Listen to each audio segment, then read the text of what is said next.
महावीर स्वामी नयन पतनामे भगत में गुरुवापन नित्यम ज्ञान दर्शन नायकम चारित्रानं गंभीरम मोक्ष मार्गोपदेशकम पंच प्रमेय भगवान की एकादिनाथ भगवान की अंतिम सत्संग भगवान महावीर स्वामी की आचार्य श्री कुंद भगवंत की आचार्य श्री उमा स्वामी भगवंत की आचार्य श्री विमल सागर जी महाराज की आचार्य गुरुदेव सरस्वती सागर जी महाराज की तीन कामिलों करोड़ मणि राजों की द्वार जी वाली माता की बोलिए बड़ा पूजा आचार्य भगवान श्री संत सागर जी गुरुदेव की समस्त आचार्य संघ की भव्य आत्मा भगवान महावीर आपके और हमारे परिचित इस वर्तमान काल के शासनपति जिन भगवान महावीर की देशना सुनकर जे जीव आत्मा से भगवान बनने का पुरुषार्थ करता है, ऐसे ही वो भगवान आत्मा हम सबको मिली है। और हम भी ये प्रयास करते हैं कि जब कभी हमें जिनवाणी सुनने को मिले, जब कभी हमें कोई निर्गम साधु मिले, तो उनका सानिध्य प्राप्त कर कर उनकी पावन देशना सुनकर कम से कम आत्मा के अंदर भेद विज्ञान की प्राप्ति हो जाए। भव्य आत्मा जिन शासन मिला है और ये भी निश्चित है कि जिन शासन जिनको मिलता है अपना उपयोग बार बार भार लगाओगे तो आपको आत्मा का आनंद आने वाला। और ये आदत हमारी है, इतना विवेक अपने अंदर होना चाहिए कि हम कौन सा काम किस समय करें।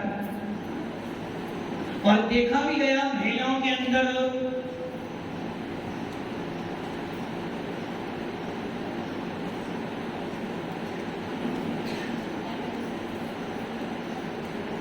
हम सबको जैन कुल मिला है। और जैन कुल किस लिए मिला है? किस लिए जैन कुल मिला हमें? आत्मा से भगवान बनने के लिए। और ये सुनिश्चित है कि इस बार जो जैन कुल मिला है आपको पुनः मिलने वाला, ये निश्चित है। मनुष्य भव मिल सकता है, एक सम्य दिखती जीव को मनुष्य से मनुष्य नहीं बनता, किंतु एक मिथ्या दिखती जीव मनुष्य से मनुष्य बन सकता है। और ये सुनिश्चित है कि आप मनुष्य बन भी जाना, किंतु आपको पुनः जैन कुल मिलने वाला नहीं है। जैन कुल मिला है और इस जैन कुल को पाकर भी यदि हमने अपने अंदर परिवर्तन नहीं किया तो समझ लेना जैसे आए थे वैसे ही चलेगा। परंपराओं की बात चल रही थी। पहली बात तो ये रही, परंपराएं आचार्य भगवंतों की होती है, श्रावक की कोई परंपरा नहीं होती। श्रावक की परंपरा तो वही परंपरा है जो मुनियों ने, जो आचार्य भगवंतों ने, जो तीर्थंकरों ने आदेश दिया है, उसका पालन करना हमारा कर्तव्य है। और यही कारण है कि हमारे यहाँ भगवान महावीर की परंपरा जो मानी जाती है, आस परंपरा को माना जाता है। और इस आस परंपरा के अंदर ही सारे जैन श्रावक अपने आप को जीवन चलाते हुए अपना पालन करते हैं। भव्य आत्मा सबसे बड़ी परंपरा हमारी क्या है? अपनी आत्मा को जानना। सबसे बड़ी परंपरा हमारी है अपने आप का अवलोकन करना। हमारी सबसे बड़ी निधि है कि जो आत्मा हमें मिली है, इस आत्मा के अंदर भेद विज्ञान की उत्पत्ति कर लेना। क्रियाएं तभी अच्छी लगती हैं जब भेद विज्ञान। कोई भी कार्य तभी अच्छा लगता है जब भावों में विशुद्धि हो। कोई भी कार्यक्रम तब अच्छा लगता है जिसके अंदर वीतराग शासन का पुट हो। भव्य आत्माओं, आप सब समझदार हो, आप सब लोग ये जानते हो कि हमारा शासन वीतराग शासन है और इस शासन में क्रिया कांडों को ज्यादा महत्वपूर्ण नहीं माना गया है। तो इसका अर्थ क्या हो गया? महाराज जी आप भी ये कह रहे हो, वो भी वो कहते हैं कि क्रियाकांड करते हो। एक क्रियाकांड मंदिर के लिए होता है और एक क्रियाकांड आपके परिवार के लिए होता है। कौन सा क्रियाकांड करना चाहिए? दो क्रियाकांड है आपके पास, एक क्रियाकांड है मंदिर के लिए और एक क्रियाकांड है आपके गृहस्थी के निवारण के लिए। कौन सा क्रियाकांड करना चाहिए? कीर्ति जी, कौन सा क्रियाकांड नहीं करना चाहिए? उत्तर आएगा मंदिर जी वाला। जितने भी स्वाध्याय प्रेमी लोग हैं, मंदिर जाना, पूजन करना, साधु के पास जाना, ये सारा क्रियाकांड कर्म बंध का कारण है। किंतु दुकान जाना, गृहस्थी निभाना, बच्चों का पालन पोषण करना, ये भी क्रियाकांड है। इस क्रियाकांड को करने में तो हम जरा सा भी विचारो। यदि बेटा रात में भी आया है, मनोहर जी, यदि बेटा रात में भी आया है तो रात में भी खाना खिलाओगे। यदि बाहर से कोई व्यक्ति रात में आया है तो उसको चाय नाश्ता फिर नहीं कराओगे ना? वहां पर कोई पंडित, कोई विद्वान, कोई साधु क्यों? भाई तुम्हारा व्यवहार निभाना है। किंतु यदि मंदिर में जरा सा क्रियाकांड तुमने कर लिया, अरे ये क्रियाकांड से क्या फायदा है? क्रियाकांड से कर्मों का आश्रय होता है, इसलिए क्रियाकांड। भव्य आत्माओं, क्रियाकांड करना है तो इसका भी करना। जो क्या चाहिए वर्तमान कह रही है, काये मांग मना कर्म योगा शास्त्रवा। क्रियाकांड आप मन से करो, वचन से करो या काय से करो, आश्रम तो होगा, भले वो मंदिर वाला हो या आपके घर वाला हो। यहाँ तक कि मुनि भी जो प्रतिक्रमण करते हैं, स्वाध्याय करते हैं, समाय करते हैं, उनको भी कर्म का आश्रम हो रहा है। क्योंकि जब आपकी मन वचन काय की प्रवृत्ति होगी तब आत्मा में परिस्पंद होगा और जब आत्मा में परिस्पंद होगा तो कर्म तो आएंगे। बस इतना अंतर पड़ सकता है कि जो व्यक्ति गृहस्थ के लिए, अपने निर्वाह के लिए काम करता है वो अशुभ आश्रम का बंध करेगा और जो आत्मा के लिए करेगा वो प्रशस्त बंध। किंतु आश्रम को हमने कौन सी क्रिया डाली? कौन सी क्रिया डाली? मंदिर की गृहस्थी वाली क्रिया। भव्य आत्माओं, ये हमारा धर्म नहीं है। क्रियाकांड करो, क्योंकि क्रियाकांड के बिना भी आप नहीं रह सकते। यदि आप सम्यक दृष्टि हो तो आपको जिनेन्द्र का विशेष पूजन करना पड़ेगा। आचार्य समर्थ भक्त स्वामी ने सम्यक दर्शन के 8 अंग दिए हैं और 8 अंगों में एक अंग आता है प्रभावना अंग। क्या करना इसमें? प्रभावना करना। किसकी प्रभावना करना? किसकी प्रभावना करना? धर्म की। धर्म की प्रभावना आप नहीं कर सकते। धर्म तो जैसा है वैसा ही है। पूरे विश्व के अंदर जैन व्यक्ति बिगड़ भी जाए तो धर्म बिगड़ने वाला, पूरा विश्व के जैन व्यक्ति बिगड़ भी जाए तो जिन शासन धूमिल होने वाला नहीं है। यदि कोई मुनि गलती कर दे तो कोई सारे मुनि गलत होने वाले नहीं है। मुनि मार्ग तो जैसा है वैसा ही है और वैसा ही रहेगा। जैन शासन तो जैसा है वैसा ही रहेगा, वो बदलने वाला। चतुर्थ काल हो या पंचम काल हो, चतुर्थ काल में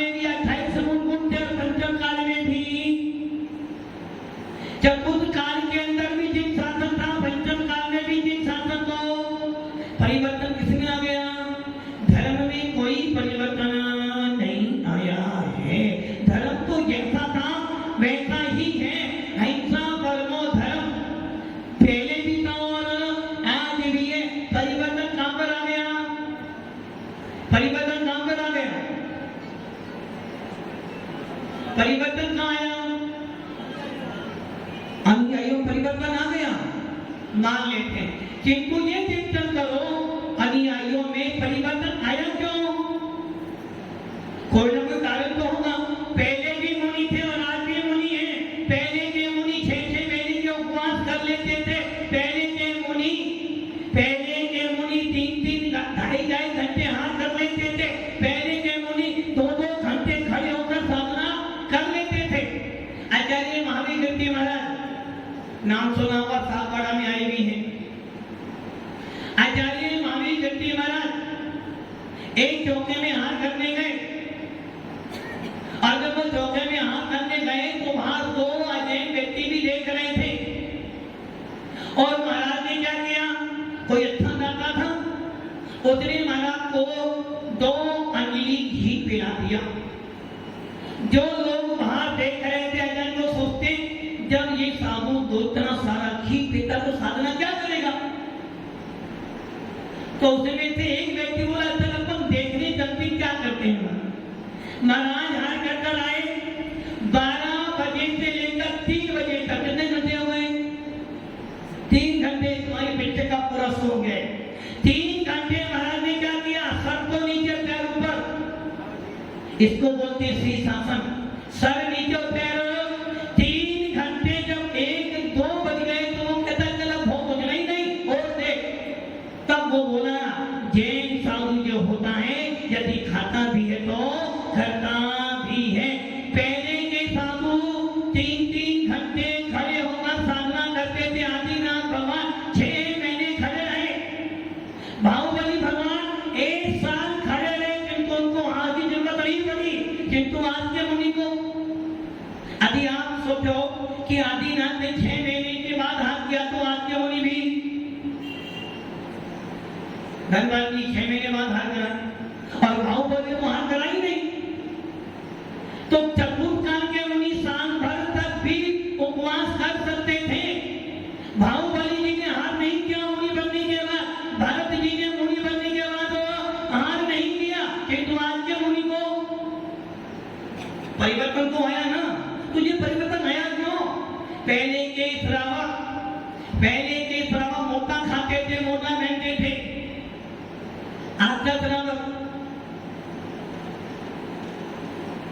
पहले के श्रावक मुनियों के कठोर शब्द सुनने के बाद भी मुनियों का सानिध्य नहीं छोड़ते थे। और आज के श्रावक मुनियों की अच्छी बातें सुनने के बाद भी धर्म को परिवर्तन आया। तो तुझे परिवर्तन आया क्यों? जैन शासन के अनुयायी बिगड़े क्यों? यदि जैन शासन के अनुयायियों की चर्चा करें तो मुनि भी आते हैं और श्रावक भी आते हैं। दोनों में परिवर्तन हुआ, दोनों में ह्रास हुआ है। आखिर क्यों? आचार्य भगवंत कौन स्वामी, आचार्य भगवंत कौन स्वामी मूलाचार्य ने कह रहे हैं, चतुर्थ काल में जो मुनि होते थे 1 साल साधना करते थे। यदि कोई चतुर्थ काल का मुनि 1 साल साधना करता है और पंचम काल का मुनि यदि 1 दिन की साधना करता है तो बराबर है। अब आप ये सोच लो, चतुर्थ काल की 1 साल की साधना और आपके मुनि की 1 दिन की साधना, दोनों को तुल्य बताए। आखिर क्यों?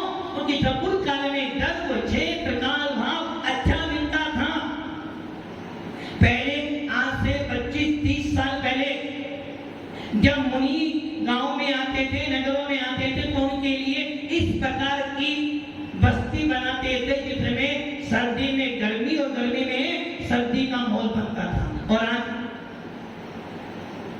पहले के मुनियों को श्रावक घर का शुद्ध आहार कराता था, अपने हाथ से बनाकर खिलाता था, शुद्ध वस्तु लाता था। आज परिवर्तन हुआ है।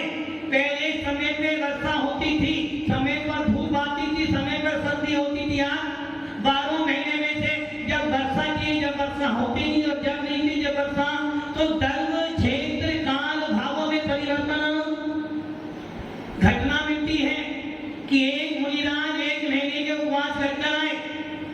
पवन जी ने विचार करा मुझे हाथ करवाना है, चौका लगा लिया। इधर एक गरीब व्यक्ति ने चौका लगाया और सोचती कि यदि मेरे यहाँ भगवान महाराज होने का उदय है और हमारा काम हो जाए। उस बुढ़िया के यहाँ चले गए। उस बुढ़िया ने अपनी अवस्था देखकर जो उसके पास में था वो खिलाया और भावों से खिलाया। उसके यहाँ रत्नों के वृक्ष थे। पवन जी ने विचार करा मैं भी खिलाऊंगा। महाराज चले गए, लौट फिर से वापिस फिर आए। अब आ गया गर्मी का मौसम और उसने क्या करा भाई, उसने आटे का लट्टा खिलाया था, मैं खीर खिलाऊंगा। गरम गरम खीर खिलाना और भाव का बदले ऊपर से। तो पहले के भावों में परिवर्तन, पहले के स्वरालों के भाव बहुत निर्मल होते थे।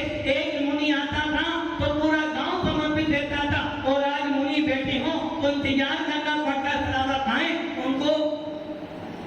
कितना अंतर हो गया, दर्भ क्षेत्र काल भाग में अंतर। मूलाचार में आचार्य भगवंत भट्ट के स्वामी कह रहे हैं मुनियों को कहां पे रहना चाहिए, जहां पर जल ज्यादा हो, जहां बरसात पर्याप्त होती हो, जहां पर सुरभिक्ष होता हो, जहां ना अधिक गर्मी पड़ती हो ना अधिक सर्दी पड़ती, ऐसे क्षेत्रों में रहे। किंतु तो दर्भ क्षेत्र काल भाव परिवर्तित होते हैं तो अनुयायियों के अंदर भी परिवर्तन होता है। चतुर काल के अंदर हर समय तीर्थंकर मिलते थे।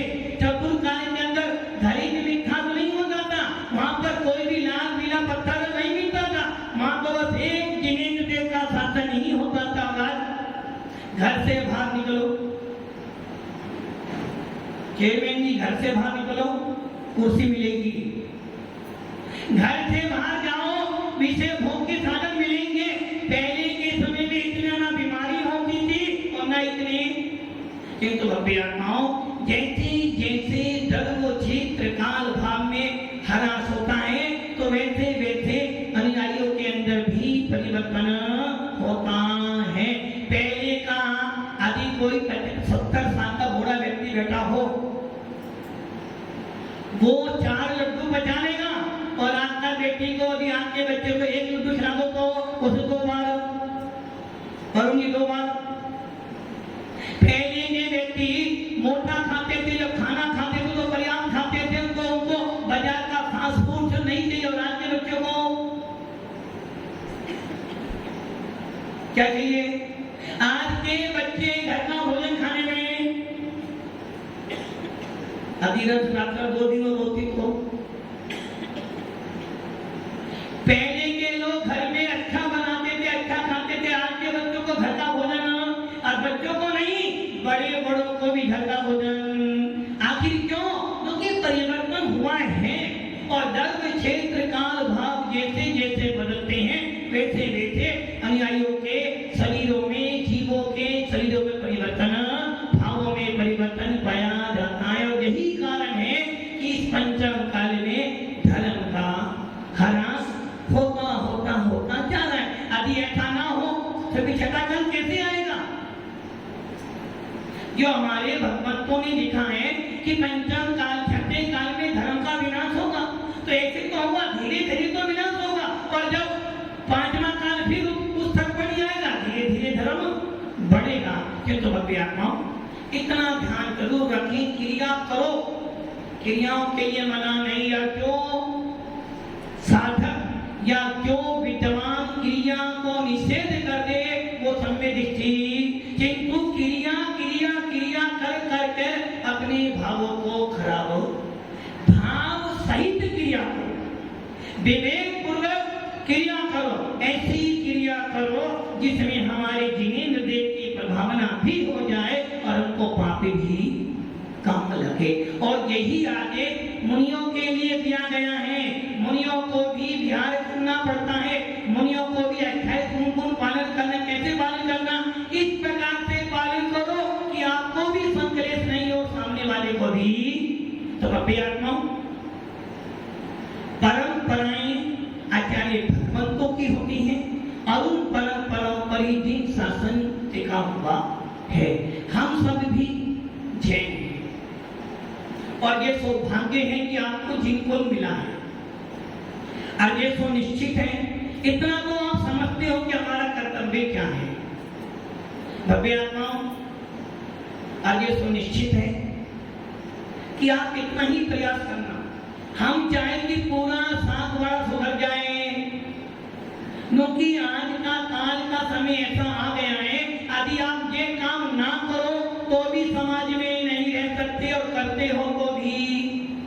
इसलिए आपको अपने स्टैंडर्ड के हिसाब से सारे काम करो, निषेध नहीं है, किंतु कम से कम ये जरूर देखना कि इस काम को करने से मेरे भाव कैसे परिवर्तित होते हैं। यदि आज एक सामान्य व्यक्ति सिंपल शादी करे तो लोग ताना देते हैं, यदि किसी बच्चे ने 10 उपवास किए हैं और उसने आपको जीवन नहीं दिया तो लोग ताने देते हैं, इसलिए तो सोचता है उपवास तो मैं कर लूंगा, उपवास से पहले वो विचार करता भाई इतना बजट है क्या। अभी मान लो आपने उपवास किया और आपके घर में 4 व्यक्ति पूछने आ गए, सागर बंदी आपके बेटे ने उपवास किए और 4 व्यक्ति पूछने के लिए आ गए और आपने कुछ नहीं दिया तो लोग क्या कहेंगे, घर में नहीं घर के बाहर बोलेंगे ना।